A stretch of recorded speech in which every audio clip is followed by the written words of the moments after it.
Hi friend, আমি আবার এসে গেছি একটা নতুন ভিডিও নিয়ে।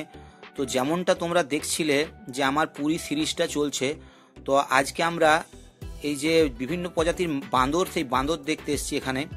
তো বেশিরভাগই এখানে ব্রাজিলিয়ান বাঁদর, কমন মার্মাসেট, তারপরে স্কুইরেল মাঙ্কি, এই টাইপের মাঙ্কিগুলো রয়েছে এখানে। ছোট ছোট অনেক ধরনের মাঙ্কি রয়েছে, তো দেখতে পাবে। দেখো এখানে, তারপরে একটা নাম কি বলছে, ট্যামারিন না কি আছে, এই ট্যামারিন মাঙ্কিও এখানে দেখা যাচ্ছে। এই দেখো, এটা হচ্ছে, দেখেছো, এটা স্কুইরাল মাঙ্কি, একদম ছোট্ট ছোট্ট টাইপের মাঙ্কিগুলো দেখা যাচ্ছে। বেশিরভাগই এখানে যে মাঙ্কিগুলো দেখছি এগুলো সব ব্রাজিলিয়ান প্রজাতি। তো খুব সুন্দর লাগছে, হেভি কালারফুল যে বাঁদরগুলো, ছোট ছোট বাঁদরগুলো হেভি কালারফুল। এই দেখো, এটাকেই বলছিলাম ট্যামারিন, এটা ব্রাজিলেই পাওয়া যায়, অ্যামাজনের জঙ্গলে। তো এটা দেখতে, চারিদিকে মুখে লোম আছে। এই দেখো, জুম করে দেখাচ্ছি, তোমরা বুঝতে পারছো কিনা, মুখের জায়গাটাতে গোটাই লোম আছে, আর চারিদিকে শিম্পাঞ্জি টাইপের দেখতে মাঙ্কিটা। এই দেখো, দেখেছো, এটা শিম্পাঞ্জি দেখা যাচ্ছে মনে হচ্ছে, কিন্তু এটা শিম্পাঞ্জি নয়, এটা ট্যামারিন বলে একটা মাঙ্কি আছে, সেই এটা ব্রাজিলিয়ান প্রজাতি।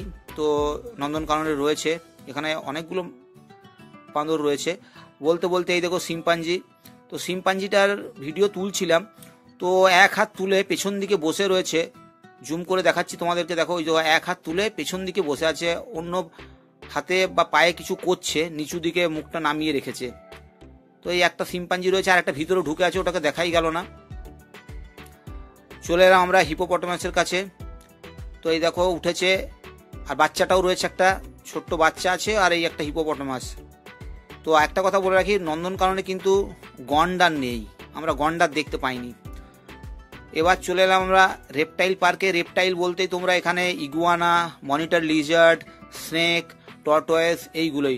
আর হ্যাঁ, মনিটর লিজার্ড দেখে ভেবো না কেউ যে কোমোডো ড্রাগন দেখছি, কারণ তাহলে আমাদেরকে কোমোডো আইল্যান্ড, ইন্দোনেশিয়া যেতে হবে। তো কি করবো, ভারত থেকে আমরা মনিটর লিজার্ডকে দেখেই কোমোডো ড্রাগনের স্বাদটা নেব। তো তোমাদেরকে চলো দেখাচ্ছি।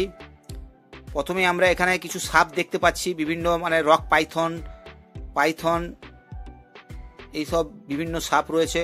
তো এগুলো ওই দেখো চেপে রয়েছে, ওই যে গাছটা পড়ে রয়েছে ডালগুলো, তার উপরেই চেপে রয়েছে। একে একে বিভিন্ন সাপ রয়েছে, এই তো এখানেও একটা সাপ রয়েছে। তো বেশিরভাগই এখানে পাইথন রয়েছে, আর কেউটে, গোখরা, এই সাপগুলোও দেখছি দু চারটে করে দিয়েছে। তো ওগুলো ছবি, কমন যে সাপগুলো সেগুলোর আমরা তুলিনি। তো যেগুলো মেন সাপ সেইগুলোই ছবি তুলছিলাম, ভিডিও করছিলাম। এই দেখো, এখানে কমন স্যান্ড বোয়া রয়েছে একটা পড়ে, গায়ের রংটা কালো। তো এগুলো সব মানে খুব সাইজে বড়, আর বাসাগুলোও বানিয়েছে দেখো, পুরো এমনভাবে বানিয়েছে যে পুরো যেন ন্যাচারেই ওরা রয়েছে। সাপটা যাতে প্রকৃতির মধ্যে থাকে সেই রকম, এবং এদের যাতে বংশ বৃদ্ধি করে সেই ব্যাপারটাও এখানে খেয়াল রাখা হয়েছে। তো দুখানা রয়েছে, ওইদিকে একটা আর এইদিকে একটা রয়েছে। এই দেখো, এ তো ফনা তুলেই রেখেছে একদম। তো এটা কমন স্যান্ড বোয়া। এ বিভিন্ন এখানে দিয়ে তো লেখা রয়েছে কোথায় কোথায় পাওয়া যায়, কোন জায়গায়, সেগুলো তোমরা পজ করে দেখতে পারো। এই দেখো, তা কমন স্যান্ড বোয়া, এদের সমস্ত কিছু ডিটেলস এখানে দিয়ে দিয়েছে। তো আমি এবার কমন স্যান্ড বোয়া থেকে বেরিয়ে যাচ্ছি, এবার একটা অন্য জায়গায় চলে গেলাম। এই তো তা কিং কোবরা, পৃথিবীর সব থেকে বিষাক্ত সাপ যাকে বলা হয়, নাকি বলে এই সাপে কামড়ালে মানুষ বাঁচে না। তো এই দেখো কিং কোবরা, ওই যে ভিতরটাতেই রয়েছে, ঠিকভাবে স্পষ্ট আসছে না। তো সাপগুলো ভিতরে বেশিরভাগই ঢুকে রয়েছে, যতগুলো যেগুলো বাইরে ছিল সেইগুলোরই ছবি তুলছি। কিন্তু কি করব, কিং কোবরাকে ছাড়া যাবে না, নাহলে এটারও ভিডিও আমি করতে চাইছিলাম না। এই দেখো, তা ইগুয়ানা চলে এলো বলতে বলতেই। দেখতেও কীরকম, এরা হাঁ করে সব সময় থাকে, আর কাঁটাগুলো গায়ে রয়েছে। দেখলে হাঁ করতে করতে বলতে বলতে এরা হাঁ করে দেখিয়ে দিল আরও তোমাদেরকে। দেখো, আমরা হাঁ করে থাকি। আর এই দেখো, এদের খাবার পড়ে আছে, এখানেও মাছ দিয়েছে দেখছি, ইগুয়ানা মাছ খায়। তো আমাদের এদিকেও পাওয়া যায়, এই নয়, ইগুয়ানা মাঠে খেতে আমরা দেখেছি। তো এগুলো বেশ বড় বড়, কোন জায়গায় পাওয়া যায় সেটা আমি জানি না। এই দেখো লেখাই রয়েছে এখানে, পজ করে তোমরা ইগুয়ানা দেখেছো, এই দিয়ে দিয়েছে লাইফ স্প্যান 15 থেকে 20 বছর এদের লাইফ স্প্যান আছে। আর এই দেখো, একটা কুমির রয়েছে এখানে, রেপটাইল পার্কের মধ্যে এগুলো পড়ে। রেপটাইল পার্কটা অনেক বড়, তো বিভিন্ন প্রজাতির কুমির রয়েছে, ঘড়িয়াল, কুমির সব ধরনের রেখেছে। সব কুমিরগুলোকে আমি কোনো রকমের ছবি তুলছি, ভিডিও তুলছি, কারণ এরা তার জালি দিয়ে দিয়েছে, আর সেই সেলফি স্টিকটাকে ভিতরে বাইরের দিকে করতে হচ্ছে ওদিকে যে, তবেই ভিডিওটা উঠছে।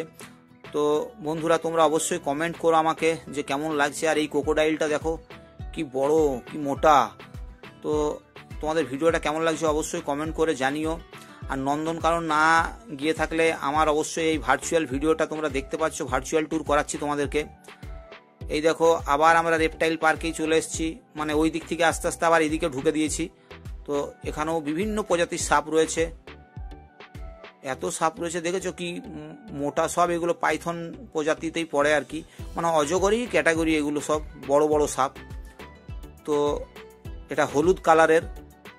আমরা একটু আগেই একটা ব্ল্যাক মাম্বা দেখেছিলাম, তো ওটার ফটো ভিডিও তুলতে পারলাম না, ছোট্ট পাড়া কালো রঙের। এই দেখো এখানেও একটা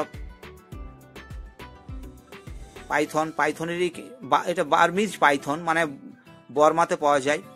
তো এই দেখো তোমাদেরকে একটু আগেই বললাম যে যত মোটা মোটা সাপগুলো দেখছো, এই বড় বড় সাপ, এগুলো সবকটাই অ্যাকচুয়ালি পাইথন ক্যাটাগরিতে। এবার এদের নাম আছে, হ্যাঁ, Indonesian python, Burmese python, Indian python, rock python, sand python, তো এইরকম প্রচুর নাম দিয়েছে দেখেছি। এই দেখো একটু আগেই বললাম যে মনিটর লিজার্ড, আমি যখন ঢুকছিলাম তখনই বলছিলাম যে আমাদের দেশে তো কোমোডো ড্রাগন নেই, তো আমরা এদেরকে দেখেই আমরা কোমোডো ড্রাগনের স্বাদ মিটিয়ে নিই। এটা হচ্ছে জায়েন্ট মনিটর লিজার্ড, এটা ওয়াটার মনিটর লিজার্ড বলে একে। তো এগুলো একটার পর একটা বসে যায়, যেহেতু ওয়াটার মনিটর লিজার্ড লেখাই রয়েছে এখানে। আমিও ক্লোজ থেকে ছবিটা তোলার চেষ্টা করছি। এই দেখো সামনের দিকে তাকিয়ে রয়েছে, একে অপরের উপর চেপেও রয়েছে, দু তিনটে একসঙ্গে চেপে গেছে। এবার চলে এলাম কচ্ছপের জায়গা, এটাও রেপটাইল পার্কেরই অন্তর্গত, মানে রেপটাইল ক্যাটাগরিতেই সবগুলো পড়ছে। এখানে সমস্ত ডিভিশন করে ভাগ করে দিয়েছে গোটা নন্দনকাননটাকে। কচ্ছপটা কি সুন্দর দেখো যাচ্ছে, ওগুলো বসে আছে রেস্ট করছে, আর এ ঘুরে বেড়াচ্ছে। তারপরে চলে এলাম আমরা আবার রেপটাইল পার্কের আরেকটা জায়গা, সেটা হচ্ছে এই কুমিরগুলো রয়েছে, বিভিন্ন প্রজাতির কুমির। এত কুমিরের নাম আমি জানি না, তো তোমরা জানলে এগুলো অবশ্যই কমেন্ট করে আমাকে জানিও। প্রচুর নন্দনকাননে প্রচুর কুমির রয়েছে। তো খুব সুন্দর লাগলো আমার এই রেপটাইল পার্কটা, আর তোমাদেরও কেমন লেগেছে অবশ্যই কমেন্ট করে জানিও। এই দেখো ক্রোকোডাইলটার নাম দিয়ে দিয়েছে। তো বন্ধুরা এই ছিল আজকে আমার এই রেপটাইল পার্কের ভিডিও। তো ভিডিওটা তোমাদের কেমন লাগলো অবশ্যই তোমরা কমেন্ট করে জানিও। আর আরেকটা রিকোয়েস্ট করছি অবশ্যই তোমাদেরকে, যে চ্যানেলে যদি নতুন হও তো প্লিজ চ্যানেলটা আমার সাবস্ক্রাইব করো, কারণ তোমাদের সাবস্ক্রাইবে আমি মোটিভেশন পাই। Thank you.